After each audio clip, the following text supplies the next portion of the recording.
Hi, I'm Allegra with Beyond Your Wildest Dreams, or BYWD, as we say, and welcome to our Thursday live broadcast. If you're listening to the recording, then you're listening to the Harness the Power of Planning podcast, which you can always catch wherever you like to listen to podcasts. And today we are talking about a few different things. It's just going to be me today. So I'm talking about giving handmade, homemade, and functional gifts and why that's great. But then I'm also talking about ways to maximize the holiday sales because I do like to take advantage of the holiday sales, but maybe not in the way that you're thinking. And then finally, we're going to talk about tweaking your holiday plan as it's going because right now we're in the midst of the holidays and you might be thinking to yourself, well, how do I tweak the plan that I came up with earlier? If you saw one of our earlier podcasts or earlier live videos, we talked about putting together a holiday plan in order to ensure that you're not just making magic, but that you're feeling the magic because you deserve it. And also, part of the holiday plan too is about ensuring that you're still taking care of yourself. You're not saying, okay, for the next 2 months, it's just going to be crazy. And you're just letting everything that is important to you fall by the wayside because I've just found that that doesn't really work well in the long run. You end up getting tired or sick or feeling resentful.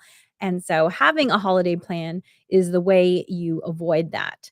And if you didn't have a chance to do the holiday plan, there is a $11 video workshop that you can do on our website. And you can find that at the website slash rock your holidays. So if you go to bywdreams.com and then you'll see the rock your holidays under things that we teach, you can go and do that workshop there. We really walk you through it. And so it's never too late to come up with a plan. It might even help you think about next year in a different way. And so, you know, at this point, I kind of just recycle my holiday plan, but we'll get to that more when we get to that portion of the podcast today. So, I wanted to start out by talking about gift giving because in many traditions, gift giving is happening. And we talked a few weeks ago about gifts that we want as women, as moms, as working parents. But now I'm going to talk more about giving gifts. And I enjoy gift giving, but I also like to make sure that I'm giving people things that they're actually going to use. And I'm also interested in making sure that I'm not like just cluttering up people's homes, just like filling the space that says give a gift with some random thing. And one of the ways that I do this is by either ensuring that the gift is homemade. And often when it's homemade, it's consumable. So either cookies or bread or eggnog. Eggnog is my new favorite gift to give. Or that they're functional.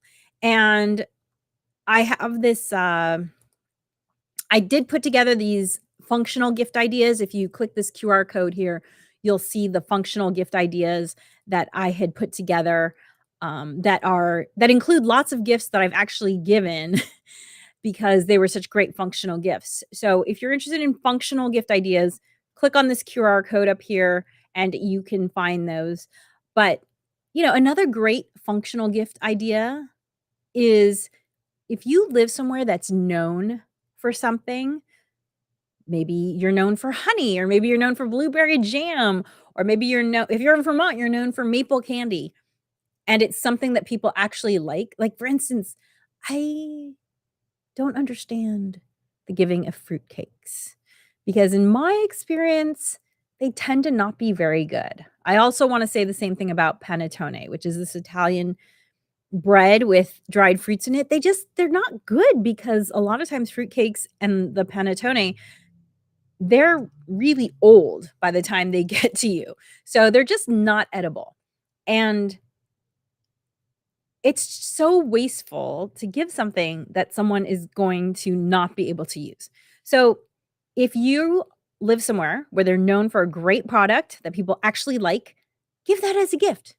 It could be soap, it could be honey, it could be salsa, whatever. Those are great gifts to give. Now, if you make any of those gifts, if you have a beehive, if you make jam, if you make salsa, fantastic. Now, I do want to say one thing, which is if you know my background, then you know I used to have a food product. And so I'm well versed in food safety. If you're going to make a homemade gift, just make sure to do a little bit of research because there are some homemade gifts that are like for instance anything with garlic and oil. Definitely do your research because that can be problematic from a food safety perspective. However, as long as you're following good principles, people have been making these types of things for generations, then do that. I love making sourdough bread as a gift. I love doing cookies as a gift. And I also love eggnog, which is my new favorite thing. And actually, if you signed up for our email list, you're going to be getting my eggnog recipe soon. It's basically like 6 ingredients. This eggnog has ruined me for store-bought eggnog. I cannot buy store-bought eggnog. You could have a whole party around eggnog. That's how good this eggnog is. And it's not alcoholic. It's fantastic.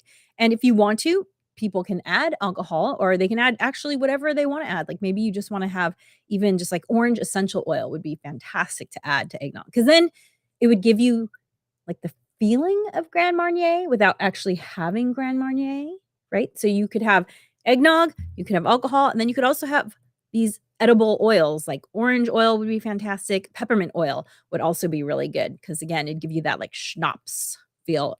Also almond extract because I happen to like amaretto. In fact, I'm going to try that because I can only put so much amaretto in, but almond extract. So these homemade functional gifts are fantastic. They're so appreciated. And it's something that someone can actually use, which for me makes me feel like I've done a good job giving a gift. By the way, if you're not good in the kitchen, I'm sure there are things you can do. For instance, I have a friend who is amazing with succulents. She will often gift little succulent gardens that she puts together in discarded coffee mugs or other random pottery.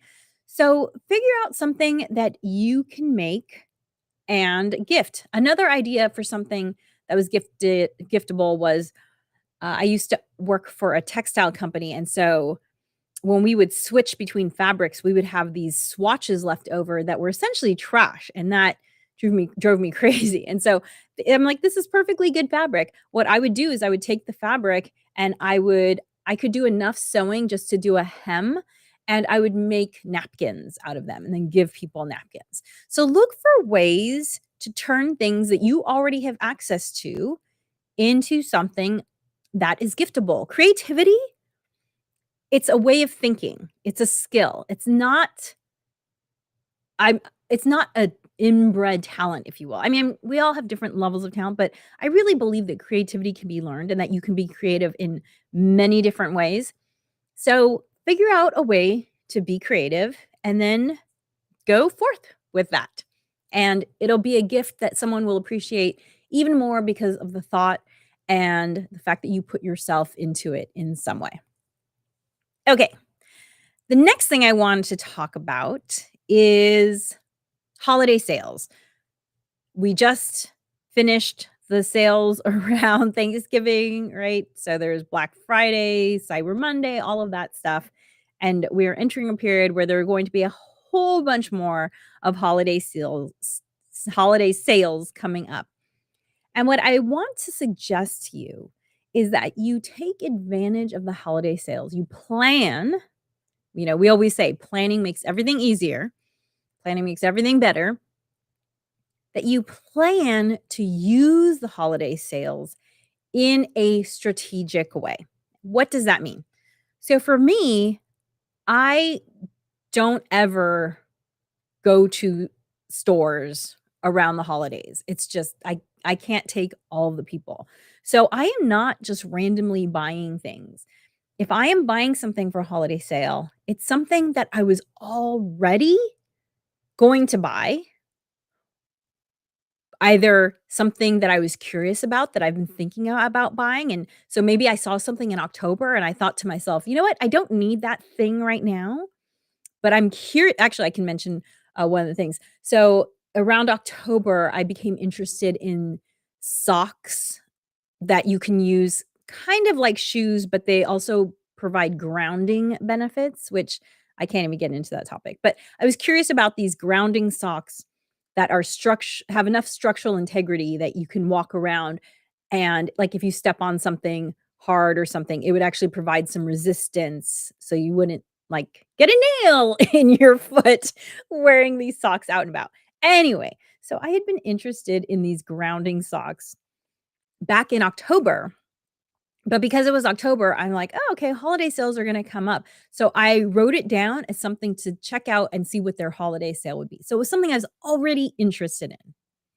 Another way that I like to use holiday sales is to stock up on stuff I already use. And because there are always holiday sales, I start planning for this back in like August, September. I kind of go through all of our skincare. I go through all of our toiletries, shampoo, etcetera, and all of our vitamin supplements because these are things that I'm constantly buying because we're always using supplements, using shampoo, using face cream. I go through and I see how much we have left, and then I try not to buy any more until the holiday sales hits because then I can save like sometimes up to 50% of my holiday sales, and then I just on the of the regular prices, and then I just stock up on things I'm gonna buy anyway. So I'm using the holiday sales to benefit me and to not just buy things that I don't know if I want or don't know if I need. With just a little bit of planning makes it so much easier, and then often I don't have to rebuy anything until summer, and then I'll buy a few things to last me until the next holiday sale, and it just saves a ton of money doing that way. In fact, I use it's hard to do it with skincare because the bottles, they kinda take up a lot of space.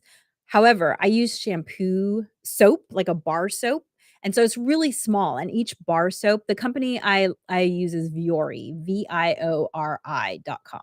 I love their product, and each bar of soap lasts about 2 to 3 months. So literally, I only need like 6 to 10 of these bars depending on if my husband and daughter are using it too because my daughter switches her mind about what she wants to use for shampoo. Anyway, so it doesn't take up a lot of space cuz 6 to 10 bars of soap only takes up this much space. I literally only buy soap from them once a year. I just buy for the whole year and then I never buy again. So take advantage of the holiday sales to stock up on things that you would buy anyway. It's just good planning. And, sometimes I take advantage of these sales. Like for instance, when I first started using Viore, I've been using them for a while now. I think I've been using them pre-pandemic even. So 5, 6 years. The first year I discovered Viore, that was actually a gift that I gave to people because I thought, "Hey, here's this really cool product. It's a small company. I wanted to support them, and I wanted to introduce people to this cool product that I thought was different and really, functional." So, sometimes take advantage of the holiday sales to stock up on things you like, and if someone has been telling you lately that your hair or your skin or whatever look really good, consider gifting some of those items. That's the other thing too, is that when you are spending your money, consider buying from small companies because when you buy from small companies, you're really supporting the entrepreneur in a different way than when you're buying from big companies. So I do get all of my skincare products, all of my hair care products, the supplements, I buy direct from these companies and I buy from companies that I know make quality products, but are not like Wall Street, Fortune 500 type companies, because then you know that your money is really going to support an entrepreneur who's doing something that you appreciate. So shop small and shop strategically. It's also a good time to try out something new. Like, so for instance, another brand that I really love is called True Botanicals. That's the majority of my skincare is True Botanicals. And I will use their holiday sale to try out something new that maybe I hadn't tried before. So I've tried probably about 12 of their products at this point, and for this holiday sale, I've been feeling like my skin's been really dry. The air has been super dry where I am this year, and I was looking for something, and I noticed that they had this product called Nighttime Moisture Lock Cream, and I said, "Oh, that's exactly what I've just been complaining about, that." And so I used this most recent holiday sale to try out this new product and see if I like it. Sometimes I love it. There have been a couple products of theirs that I didn't care for, that happens. But it was a great opportunity to try. I do really like this moisture lock product, by the way. I feel like my skin is very moisturized and dewy. So that was a good find. So be strategic about your holiday sales. Use don't feel pressured to buy things that you don't know if you're going to use. That's how I use holiday sales strategically. Is I'm stocking up and buying things from brands that I already know and love, or brands that I've been curious about for a long time and just hadn't pulled the trigger on. I never use holiday sales as a time to be like, "Ooh, who's got the biggest sale over here? Who's got the biggest sale over there? Who's got" I never do it like that, because that's how you end up buying things that you don't need or that you don't like. By the way, one other thing that I've been doing that I just did recently, and it's not so much holiday sales, but it's December. You might have an FSA or an HSA, which is a savings account that's set up through your employer in order to set aside money for health related issues or health related costs that is pre-tax. So in a way, you're saving money because you're not paying taxes on that money that you spend. And for 2 years now, there's been a product that I've been looking at, but it's pretty expensive. Well, I have a note in my planner in November to be sure to spend the FSA dollars, because if you don't spend them, they just poof, go away, and that's money that you essentially lost. And so I've been looking for 2 years at this product. It's a little bit expensive, and when I saw that note, spend FSA money, it just so happened that we had more FSA money than we expected, because we ended up paying for our kids' orthodontics faster than we expected. And so now I have this money that I was going to lose if I didn't spend it. And so I thought to myself, "Hey, this is 80% of the cost of this thing that I've been wanting for 2 years now. I'm going to take advantage of the holiday sales, spend out my FSA money, and get this thing." And so boom, boom, boom, it was like, you know, I don't really like the expression "kill 2 birds with 1 stone," but essentially that. I spent out my money, I got a holiday deal, I got something that I've been wanting for 2 years now, and I'm so excited to get it, I can't wait for it to come. I'll talk about it at a future date once I have decided if I like it or not, so you'll have to tune in for that. So that is how to maximize holiday sales for your benefit. My third topic today is about tweaking your holiday plan. Now, we all have a holiday plan. It's just sometimes you have one that's kind of random, and sometimes you have one that is strategic and you've planned it out, which, if you had done it with us, then it's strategic and planned out. And as I mentioned, if you are interested in creating a holiday plan or learning more about a holiday plan, go to our website, bywdreams.com, and you can either buy our book, right? We have this book that we wrote called Rock Your Holidays. You can buy the book, or you can do the holiday workshop, which is available on our website under things that we teach. But here is the book, and you can get it at that QR code right there. By the way, even though it's already December 5th, the holiday Rock Your Holidays is still a great book to get because we also talk about how to debrief from your holiday experience and to figure out what did you like and not like and what do you wanna do differently. We talk about all of that in this book. So, it's good to get now, it's good to get in a month, whatever, because, hey, you're always going to have right? Next year, there's gonna be holidays, you can learn from how it went this year.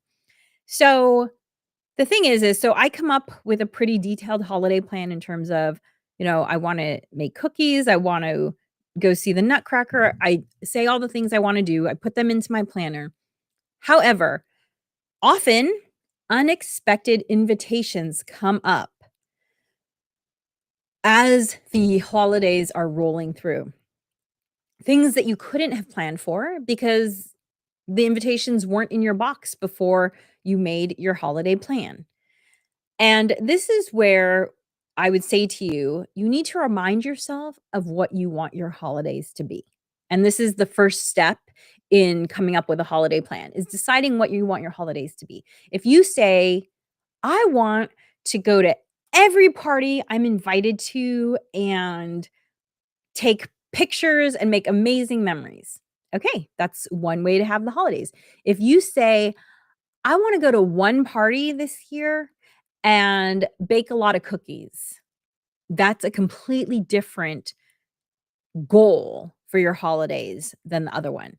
So, when these 2 people get invitations to 3 parties that they hadn't been planning for, guess what? This person over here who said they wanna go to as many parties as they can go to, they're gonna say, "Yes, yes, yes." They're not even gonna have to think about it. Whereas this person over here who wants to bake cookies, they got 3 invitations. They had decided they only wanna go to one big party because let's face it, when you go to a party and you don't wanna be there, it's just another thing to do. I don't go to a lot of parties because I'm just not really a party person. And I love 1 or 2 parties, and then I'm kind of like, "Okay, I just wanna stay home and snuggle." And so this person can get the 3 party invitations and say to themselves, "I said I wanna go to one party. Any more than that is just stressful for me. Which of these am I going to pick?" So it's a great way to just evaluate your desires. And being really clear about what you want is what helps you get the holiday season that you want. So, as the holidays are coming, remind yourself, what was it that I said I wanted this holiday season? And does this new opportunity, this new event, this new invitation fit in and help me achieve that goal? The second thing I will say is to keep fun fun. And and this might seem obvious, but I'm always surprised at how many people are like, "Ugh, I just have to do this other thing for the holidays." And I'm like, "Do you have to do it? You're not being graded on it. You're not being paid to do it. Do you really have to do it?" For instance, one thing that I'll mention is holiday cards. I don't always do holiday cards because there's some years where I'm like, "Holiday cards sound fun," and holiday cards should be fun. So, I'm gonna do it. And there's some years where I'm like, "Holiday cards just sound like another thing to do, so I don't feel like doing it." Same thing with baking holiday cookies. Some years, I just wanna bake till I drop, and other years, I'm like, "I'm gonna bake 1 batch, we're gonna eat it, just us, and that's it." There are years I wanna host a party, there are years I don't wanna host a party, and you know what? I honor that because fun should be fun. So remember, the point of the holidays is to have fun, to reconnect with family, to rest, whatever it is that you decide.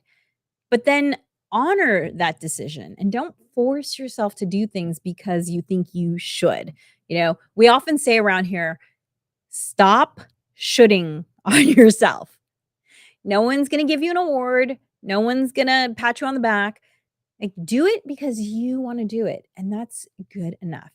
It was funny because this year was actually one of the years that I decided I didn't feel like doing holiday cards, and this past weekend, our family went to an event, and it was really fun, and we got an amazing picture taken at the event, And it was such a great picture that and such a great memory that I was like, I want to share this with people. And so at the last minute, I decided to do holiday cards. Usually, when I do holiday cards, I usually already have them by Thanksgiving. So I've already been sending them out. So this year, I'm going to have holiday cards a lot later. Maybe I'll consider them New Year's cards. That's totally fine. You can even send out spring cards. You don't have to send out cards on a specific day or around a specific time. People just like hearing from you. They like seeing how your family has changed over time. And so my mom often sends out New Year or even Chinese New Year cards because my mom's side of the family is Chinese. And so feel free to send out cards at a different time of year if it's something you want to do, but you just don't want to add it to the list of things that you do during the holidays. My final tip for tweaking your holiday plan as the holidays are rolling is to remember to take time for self-care. Self-care as healthcare is one of our main goals for existing. BYWD is all about helping working moms to prioritize yourself and your goals. And part of prioritizing yourself is taking care of yourself because guess what? No one else is going to drink that water for you, take that supplement for you, or get in that exercise. No one can do it for you even. So you have to remember to take care of yourself. It's so important. And during the holidays, there's so much going on top of regular life that it can be easy to think, oh, I'll just put my self-care aside for this month. No, no, no, no, no. If anything, double up on that self-care. Get in more exercise, take more naps, go do whatever it is that makes you feel good. Every Thursday, I do a sunrise hike with some friends. And during the holidays, I actually get in more hiking because it just feeds me. I love it so much. And a lot of times I'll have the time because things are a little bit quieter in terms of work stuff. And so I get in more hiking. So remember, if you find yourself about to cross off a self-care item from your planner and say, oh, no, no, I don't have time for that. I just want you to give yourself permission to say, no, this is a gift I'm giving myself. I'm better for it in all ways because I've taken care of myself, and do not pass up on your self-care. Thank you so much for joining me. If you want to re-listen to this, I always put this up as the Harness the Power of Planning podcast wherever you listen. I think this will be episode 81 or 82. And by the way, for those of you who listen to the podcast, you might not know, I have started actually dividing up the segments. So it takes me a little bit longer to do that, but I put up the segment in its entirety, but then I'll divide it up into a few parts based on how many things I talk about. So if you just want to capture a quick segment, you can do it that way by looking for the parts. You just might have to wait another day for me to get it up. So thank you so much for joining me, and I will see you here next week. And as always, dream wild, wild dreamers.